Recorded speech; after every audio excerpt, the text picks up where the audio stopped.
सो महाराज जी, हम सबसे पहले आपसे ये जानना चाहेंगे कि कहा जाता है हनुमान जी आज भी जिंदा हैं, तो उनको ये हमेशा अमर रहने का वरदान क्यों मिला?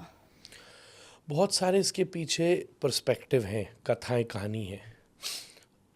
पर जो सबसे ऑथेंटिक रामायण, उसमें वाल्मीकि रामायण आती है।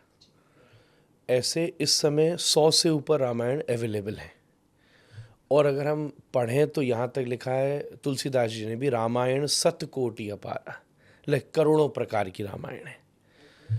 और संस्कृत के भी श्लोक मिलते हैं, कोटि प्रविस्तरम ऐसे करके लिखा है। तो सब कुछ एक्सेप्टेड है। ऐसा अगर मूल जो main stream line of the story है, अगर वो हर्ट नहीं होती है तो रामायण एक्सेप्टेड है, बिकॉज वो हिस्ट्री है, लिटरेचर है, और उसको हर एक भक्त ने, पोइट ने, एक एनालिस्ट ने अपने हिसाब से पेश किया है। पर सबसे एंशियंट और मूल जो बीज रखा वो वाल्मीकि ने रखा। तो महर्षि वाल्मीकि ने इंसिडेंट जिसका वर्णन किया है कि ये वरदान हनुमान जी को राम जी ने दिया है, ऐसा वर्णन मिलता है। जब सब कुछ हो गया, राम जी का राज्याभिषेक भी हो गया, उस टाइम राम जी और हनुमान जी बैठे थे। तो राम जी ने हनुमान जी से पूछा कि तुमको क्या चाहिए। तो हनुमान जी ने उनसे एक वरदान मांगा। मतलब ये दिया नहीं गया, हनुमान जी ने अधिकार से मांगा। ये मांगा कि प्रभु, जब तक इस धरती पर आपका गुणगान होता रहेगा तब तक मैं इस धरती पर रहना चाहता हूं। जब तक आपकी कथा चलेगी। सब राम जी सबको ले गए। ऐसा लिखा है कि भगवान के संग जो भी पार्षद आते हैं, प्रभु अपने धाम से जब इस धरती पर प्रकट होते हैं, फिर सबको अपने साथ ले जाते हैं। तो हनुमान जी बोले, भगवान मुझे नहीं जाना, वहाँ तो है, वहाँ सब है, उस आपके साकेत धाम में सब कुछ है, पर आपके गुणगान नहीं है, आपकी कथा नहीं है। तो इसी बात पर तुलसीदास जी ने एक श्लोक लिखा है कि यत्र यत्र रघुनाथ कीर्तनम तत्र तत्र कृतमस्तकांजलिम वाष्पवारि परिपूर्ण लोचनम मारुतिम नमतः राक्षसांतकम। कि जहाँ जहाँ रघुनाथ का कीर्तन है, वहाँ वहाँ हनुमान जी आपको बैठे मिलेंगे। इसलिए हर कथा व्यास जो भी आयोजन होते हैं, उनका ये मूड होता है।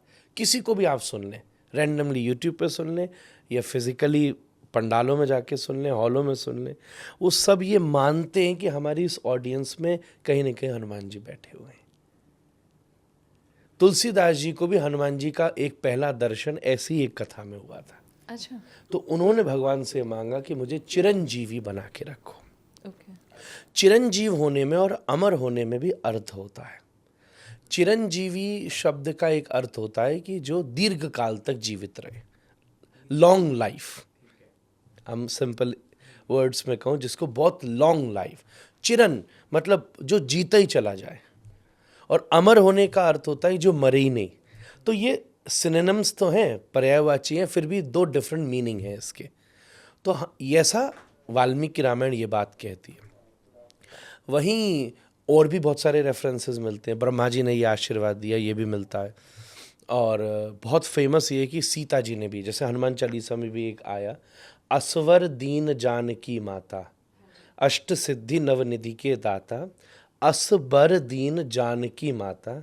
और क्या दिया कि राम रसायन तुमरे पासा और सदा रहो रघुपति के दासा। सदा रहो, like you live forever, right. As Raghupati के दास आप हो, आप सदा रहो। और राम रसायन, now it's a chemical formation. एक ऐसी दवाई आपको पता है, एक ऐसा वे ऑफ स्टाइल आपको पता है, आपको ऐसा एक केमिकल पता है। और वो केमिकल कौन सा है? वो रसायन। जैसे केमिस्ट्री को रसायन शास्त्र बोलते हैं संस्कृत में। तो आपको एक ऐसी केमिस्ट्री पता है। वो केमिस्ट्री क्या है? बोले राम। राम की केमिस्ट्री पता है, इसलिए आप सदा रहो, सदा जीवित रहो। तो सीता जी ने भी आशीर्वाद दिया, ऐसा भी एक रेफरेंस तुलसीदास जी ने किया। तो ऐसे तो आपको अगर 100 रामायण से ऊपर हैं तो 100 डिफरेंट रेफरेंसेस मिल सकते हैं, पर वाल्मीकि जी ने जो मोस्ट ऑथेंटिक और एवरीवेयर एक्सेप्टेड है। और जब ऑथेंटिसिटी की बात की जाए तो मैं आपके व्यूअर्स को ये भी बात कहना चाहूँगा कि always look into Valmiki Ramayan. Okay. तो वो ये कहती है कि हनुमान जी ने राम जी से ये वरदान मांगा।